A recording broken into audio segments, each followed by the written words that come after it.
My next guest is Lulu Buck. She is a children's book author and is currently serving as a coordinator for a local school district in Colorado.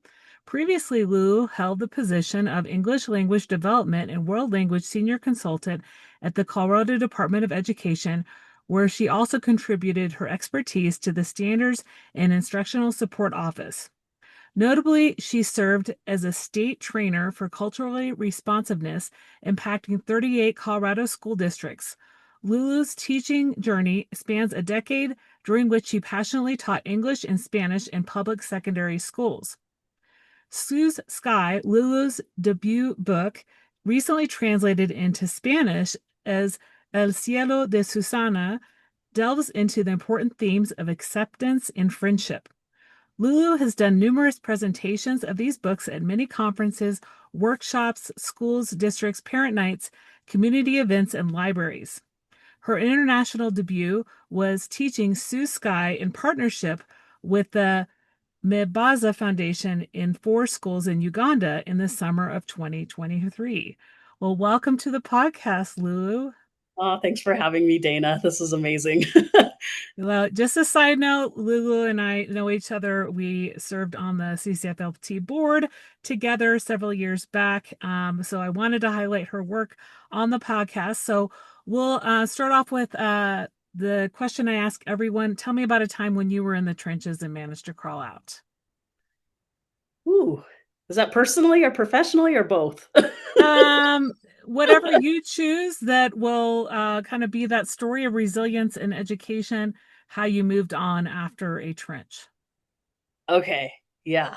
Gosh, the first one that comes to mind is when right before the pandemic, personally, on a personal side, I had a significant loss. My late husband had passed away from colon cancer from a 4-year battle, and I was just starting a new job and a new, and then I had the title of the CCFLT president at the time, and I was super excited to have a president year and do a conference, and the pandemic hit, and so grief hit on this side, and the pandemic hit on this side, and I was just kind of walking in this fog and an unknown of we had never done a virtual conference before. And it was a really big deal. Like everything that we had didn't relate to anything here. So we just all dug in and pulled off the first and only virtual conference for a pretty major organization. And I just kind of stumbled through that year, and but I made it on the other side. Now I can look back and just kind of look at all of that experience of running an organization as a president, but during the pandemic was really, really difficult. And I am thankful that I was the president that had that opportunity virtually, because all the other presidents get to do it in person and have a ball. And I just like, oh, I miss that. So sometimes I wish maybe I should go back and do that one more time, but survived it. Yeah, yeah. And I think, that was a learning for a lot of people putting on those conferences. And then I remember, we had interesting, where we had some recorded sessions people could access anytime during February. And then we had a few live sessions. And I remember one of the live sessions, you actually had COVID. So you were feeling under the weather while you were trying to lead like the opening address to the conference, but you managed. And, Oh my gosh, I forgot about that. I do remember turning off my camera and then just like lying down. I was like, oh my gosh, this COVID is awful. And then I jump back on and be like, hi. Well, I talk about faking it because I felt terrible. And I don't know if people noticed the sweat because I was in sweats, like sweating from the flu and it being Mhm. so hot. And yeah, that was tough. Yeah, I Yeah, forgot about that. yeah. Well, it all worked out. So, tell me a little bit about your inspiration to write Sue Sky. So, Sue Sky is this endeavor that you started after you left the CCFLT board. So, it's what's keeping you busy now. Yeah, really what's keeping me busy is the district coordinator job full time. And then on Hmm. the side, being an author has really exploded. And Hmm. so I feel like I work just 24/7. When I come home, I'm doing the authorship stuff and working the side business. And then I don't sleep a lot. But what inspired the book was just that level of acceptance that we really need in the world right now. I really was inspired to try and write something that was very neutral in the vision of it. Also, like I didn't want to make anyone upset or mad or tell them that they're wrong in how they view things, but I wanted them to be open, just open to the difference, and letting that color in was the idea of it, like truly just allowing people's differences and people's perspectives and views to educate you and add value to your life. Like truly be open minded and accepting differences. And that was what inspired me to write it, just because I didn't want kids to have the same childhood experience that I had, which we came from a different country, and I had a different skin color and a different language, and it was just really hard for me growing up with just some of those differences. And then finally, I flourished when I got to middle school. It was great. So you've already mentioned a little bit about some of the lessons in the book.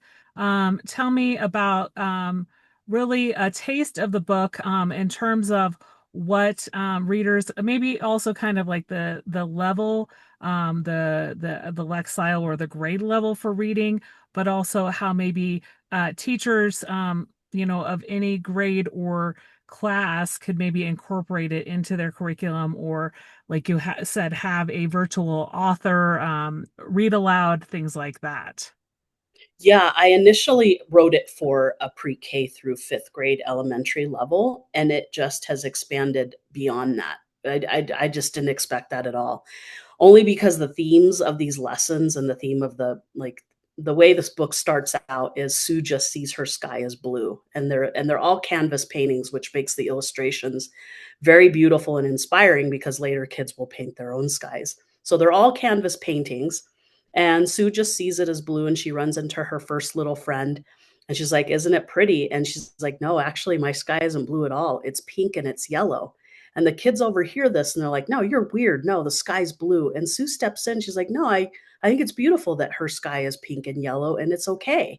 And so you see those colors added to Sue's just plain blue sky. Now it's blue, pink, and yellow. And then she runs into her next little friend who just sees it as gray. Kids make fun of him. Sue's like, "No, I think it's great that it's gray." And then you see that gray added to her pink, yellow, blue, and gray. And it just keeps going and going and going. So at the end of the book, I actually have the original painting behind me. This is like all the skies blended together, and you see the clouds dancing with the birds and all of these colors. And so as we let that color in, it does add value to our lives. And Sue just she just exhibits kindness and niceness and being an upstander. So the lessons that go with this book, the pre-K through second grade, I teach emotions. Like our emotions are okay too. They're okay. And sometimes we have to accept people's emotions and understand that with empathy. And then the kids will draw two circles and draw emotions that they feel a lot, and they'll give it a color. And that's what's neat. It's like my happy color is obviously really blue, and then other kids, their happy color could be something else, and that's okay. That's okay also. So for pre-K through second, we teach all those lessons. But we open up with really kind of creating a safe space. So we have kids create a flyer that after, they create a sky that we're safe here, how you view things, you're safe. And so we create that flyer for teachers. And that's really neat too, because when we have like a kid that's being mean to another kid, we're like, "Hey, hey, hey, remember, we're going to be kind." And you could point to that flyer. And so again, young grades. And then the older grades, like third through fifth grade, I ask them some questions. So we actually take out the little canvas paper that they're going to paint their own sky on and ask them some questions. So that first question is, what do you want people to accept about you? Or what's misunderstood about you? Or what is something that people bully you for that you wish they wouldn't? And so they write that. And then I ask them, write three other things that is you. Like, these are the essence of you. If I was to take these words away, you would not be the same person that you are. And so with Dana, I'm going to do it with you. So what's one thing you wish people would accept about you that makes you unique? Oh, probably just that I dabble a bit in everything, like being in a school like yourself, like, having the passion with going and putting on conferences and having written a book as well, and then putting on the podcast. Like, I feel like that's unique in a high school setting, right? With the staff. Um, and like, not everybody sees the passion of like doing all that kind of stuff, I guess. Yeah. Being a board, president as well, like having my foot in all these things, right? Right? All of those things, and you wish people would just accept that you're like, I spread myself thin, and that's just who I am, Yeah. and that acceptance is tough. Yeah, and Mhm. it's a much vulnerable conversation, right? So when you have that vulnerable conversation in the classroom and kids are sharing that vulnerability, and I wish you would accept this about me, and you could see in the room the kids that have either teased them for that or made fun of them for that, they're caught. They're just like, oh, I need to stop doing that. Here I have this person telling me that they would wish people would accept that about me. So it's a conversation, to make sure to have that conversation with the class, because it really builds community and just safety and belonging. Then they take those words and I asked them, what would it look like in the form of a sky? Like those words would be what? So you being super passionate, what would that look like in a sky? What color, clouds, what would it be for you? Yeah, I did the painting at your session at the fall conference not too long ago, but I mean, I just think passion would probably I mean, like you mentioned, pink, purple, a lot of different colors, maybe a rainbow stuck in there. So there are a lot of different things, right? Yeah. Yeah. So then we actually sit and paint those, and kids share that. And it really becomes art through their explanation of what that even looks like. I actually have a student artwork that it kind of looks like yours. It's all these colors and fun stuff, and we use watercolor. Watercolor is really easy. It's a neat way to kind of just easily manipulate all that, and then if you have a budget, canvas and acrylic paint's always the best way to go, but a lot of us don't have that budget. But before we even do that, one of my favorite lessons in the curriculum is the bias lesson, like judgment. And so on purpose, I didn't put any figures or people in the book. It's all just skies. It's all just people's skies. And I asked the kids, what's this kid like? Give them a personality, give them some clothes. What clothes would they wear? And where do you think they're from? And they answer those questions just based on a pink and yellow sky, based on just a gray sky. And they give these kids personality. And I was just like, wow, you made a lot of assumptions and judgments on how we think they are just based on how they see their sky. And the kids are like, did we do something? I was like, no, you didn't do anything wrong. We do it naturally as a human being. We judge, we're judgy. And then sometimes we just have to be aware that that could be pretty negative, and sometimes we come in with positive intentions and wanting to, again, let that difference in and build a relationship. I was like, really get to know people before you start assuming that they're this way or sad or whatever. And kids are like, wow, yeah. And I was like, and then we talk about, with older kids, we talk about messages that we get. Like things that we watch tell us that we have to think a certain way about somebody, and it's not true. And they're just like, yeah. And then so they start analyzing that, and they start looking, and they start really kind of thinking critically about how they are judgy and the messages that we do hear about other people or other countries. Even that, I tell them an example with my son. At one point, he didn't want to go to Australia at all because all these videos about spiders and the wildlife were scaring him. And he's like, I would never go to Australia because of that. And I was just like, hmm. So the next spring break, I made sure we went to Australia. I was like, did you see any of those giant spiders that you were scared of? And he's like, no, actually, I didn't see one. I was like, yeah, you have to be open to it. I was like, I wanted to give you that lifelong lesson. He's like, I will never judge something just based. I was like, you have to actually go and see it for yourself. Is it really like that? And we get messages that this is dangerous or that's bad or da da da. It's like, nah, just go and see it for yourself. So that's the idea of the curriculum in the book. Yeah, and I think, like you said, it really helps teach kindness, acceptance, especially in classes maybe where you have a lot of multilingual learners coming in, people from different countries where not everybody knows much about that country or the traditions and the culture there. So I think that ties in well to talking about there's a second edition that you're working on. So tell me a little bit about how that edition is different from your original. Yeah, so I learned the hard way that the curriculum is separate from the book. Hmm. And I was like, "No, it all needs to be in one place." So, just like with my second book, I have all of the lessons that will be the back matter in the book. So now when they pick up the book, they'll have the full story, they'll have all the lessons after the story, and then they're gonna have some additional characters. So Okay. we're adding some characters. One of them, there's one that is a stormy sky, and that's for more for middle school because middle school uses this book a lot too. And Okay. I'd have teachers come back and they say, you know, Lulu, it's real cute, it's real nice, but man, what do you do with that mean kid? You know what I'm Yeah. talking about? The hurt kid that likes to hurt kids. And I was Hmm. just like, Hmm. ooh, okay, good one. Yeah. And so Yeah. I went back to my illustrator and she's like, I have an idea for that. I have a visual for that. And she painted this stormy sky and it's got green, purples, and blues in it, like the Okay. color of a bruise, like a bruise on our skin. And it's Hmm. got thunderbolts and it's just really dark. I was like, ooh.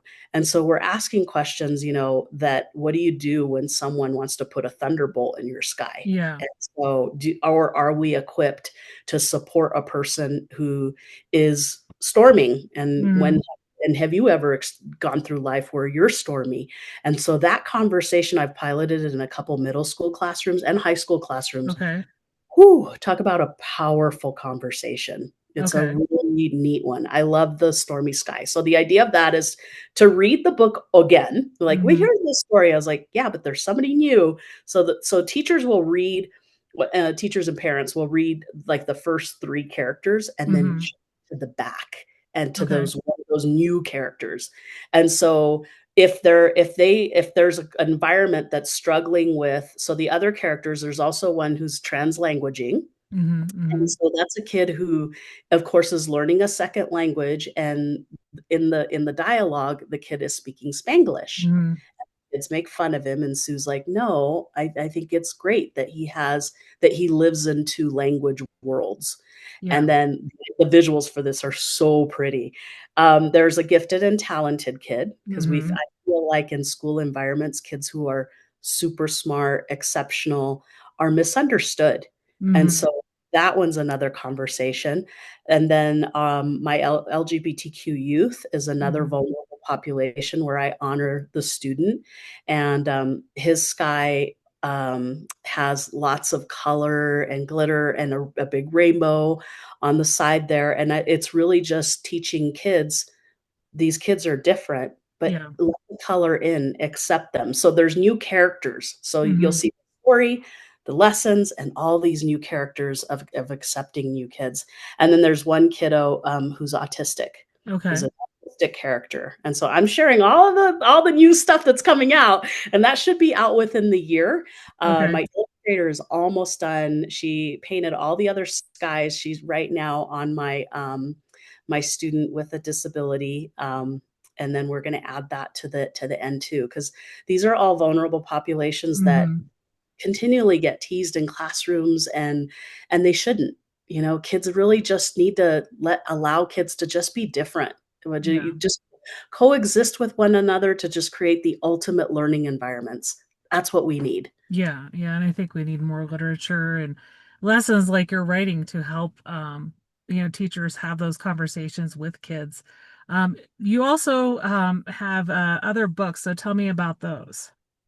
Oh, yeah, I just released Magical Golden Whistle, and that Okay. one's just all about imagination and, um, glitter and funness on that one, and it's really teaching kids to be creative, and it's kinda toddling between the world of reality with magic, and Okay. it's just one of those books where it was a childhood dream of mine. It is about a little boy who lives in the forest and he finds this gold Hmm. whistle and he blows it 3 times and it calls a Pegasus, a flying horse from the sky. Okay. he flies all over the forest, and it's just the again, it's all painted illustration. My illustrator knocked this one out of the park. The Mhm. illustrations are just stunning. They're beautiful. And he touches the tops of the trees, and he's just flying, and he's just like experiencing the forest in another way, in a total Okay. magical way.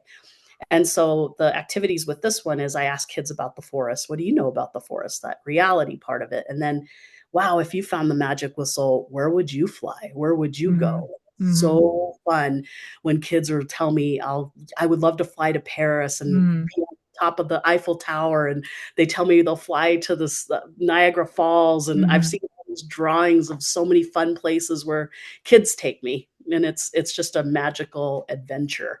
And so the neatest thing, oh my gosh. So the Aurora Symphony, and I'm giving Mhm. them a huge shout out. They do a children's concert Okay. every year. They do a children's concert, and so it's booked out like a year in advance. And they called me and they said, we would really like to highlight your magic book for a children's concert. And I was like, Wow. are you serious? They're like, yeah, but this is in March of 2027. Okay. How long it takes. Yeah. So the author will read the book and like they have it a display behind me, and then they put it to music. And so it's Wow. teaching kids, concert etiquette, but Yeah. then in a very fun and magical way. And they get, they'll showcase a local author, and they picked me. So I am super excited that, Yeah. yeah. So go in March to, I think this year's around animals and creative. And so, Mhm. but every year the Aurora Symphony will do some kind of children's concert in March. Okay. And so I'm on the agenda for 2027. I'm excited for that. That'll be fun. Yeah, that's really cool. So, yeah, and you also do some speaking. I know the regional conference is coming up. The recording will be out after that conference. You're speaking at the regional Southwest Conference of Language Teaching. Do you also tend to speak not only locally, but kind of in the Southwest region at other conferences as well? Or are you available to consult in other states outside of Colorado? Yeah, I do. I do consult quite a bit with other states and organizations that need that. Right now, with equity work, it's just kind of on the down low. So I'm not getting called for that kind of thing. But for culture and climate and Okay. building child environments, I go in and consult and just kind of get the school to a level where we build community, and we're Okay. getting and we get that back, that on the schools that struggle with those pieces. So that's been really fun.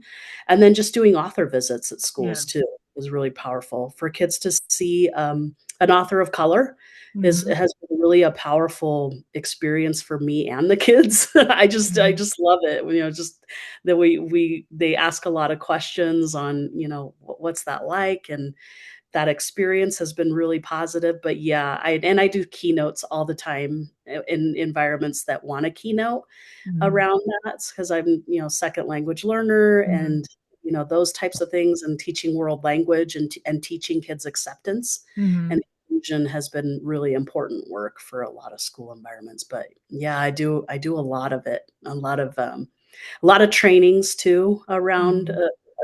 from pre-K to high school. I do a lot of kid trainings, staff Hmm. trainings. Okay. Yeah, a lot of leadership trainings as well.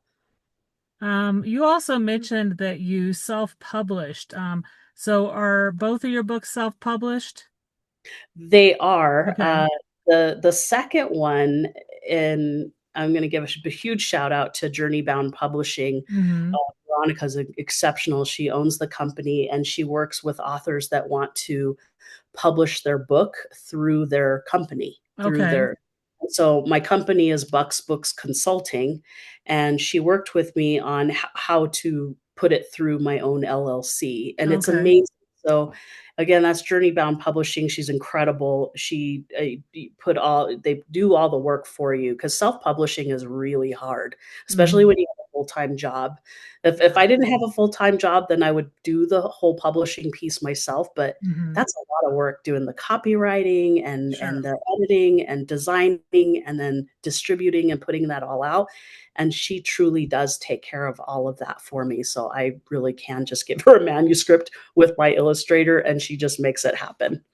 Great, great. Yeah, it's a seems like that's a easier way to go than the whole self-publishing where you have to hire an editor and then you put it out on Amazon. But yeah, I've heard of some people doing that as well. But I think we've had a great conversation today, just a little bit around your work and some of the things you offer and what teachers can use your books for. Out of everything we've talked about today, what's one thing you'd like listeners to remember? I would just really like listeners to remember that these books, that I'm constantly coming out with more work. Mm-hmm.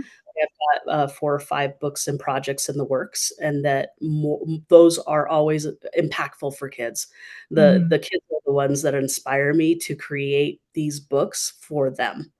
And so Mm-hmm. it's for kids, and when I read it to kids, it really does strike them. Sometimes I feel like adults don't understand, but when the Mm-hmm. adults read it to the kids and they're just like, "Oh my gosh," it brings out this this loveliness around kids, and Yeah. it's all kid inspired. And so just keep looking. I want my audience to remember, just keep looking because there's always gonna be more books coming out. Sure, sure. Yeah, and in that vein, where can people find you online? I have a website, so lulubuck.org is my website, and then my Facebook page is, Bucks Books Consulting, and Bucks Books Consulting is just kind of a neat way to just see the events that I'm doing and just the Hmm. impact that the books do have, and then my website is just where to contact me and get the information on if they want me to come visit and consult and do all that fun stuff. Great, great. I'll make sure I have all that in the show notes. And, as people are planning for their PD for, the summer or next school year to keep you in mind in terms of, helping inspire kindness in their school, culture and climate, safe spaces for students. So it's been a pleasure having you on the Out of the Trenches podcast, and I'm excited to promote your work. And I think you're doing great things here in Colorado with your books. Awesome. Thank you so much, Dana. I appreciate it.